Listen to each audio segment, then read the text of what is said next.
শরীর বা কাপড়ে একটু জায়গা নাপাক লাগলে কি গোসল করতে হবে নাকি নাপাক জায়গা ধুতে হবে?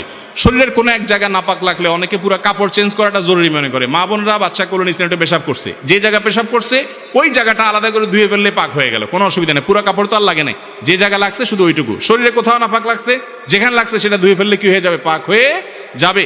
গোটা শরীর ধুইতে হবে, গোসল করতে হবে এমন কোনো অনেক সময় দেখা যায় মহিলারা এত কঠিন বানায় ফেলছে ইসলামকে, নিজের জন্য কষ্ট হয়। বাচ্চা পেশাব করছে গোসল করে না, বাচ্চা পেশাব করলে গোসল করার জন্য তো যে জায়গা পেশাব করছে ওইটুক জায়গা ধুয়ে ফেললে পাক হয়ে যাবে।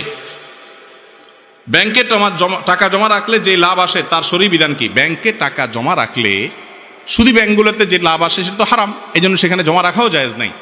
আর ইসলামী ব্যাংকগুলো যে লাভ দেয় সেটা অনেক ক্ষেত্রে সংশয়পূর্ণ হওয়ার কারণে সেটাও নিজে না খায় কোনো গরিব দুঃখীকে দান করে দেওয়াটা উত্তম। যদি কেউ খায় সরাসরি হারাম খাইছে এটা বলা জটিল, এটাকে বলা হয় হলো শুবহাত। হালাল এবং হারাম দুটো স্পষ্ট, আর মাঝখানে কিছু থাকে সংশয়পূর্ণ। এই সংশয় থেকে বেঁচে থাকাটাই হলো তাকওয়ার দাবি, হাদিসে সেটি বর্ণিত হয়েছে। কেউ যদি দান করে এবং দান করার পর যদি এটা নিয়ে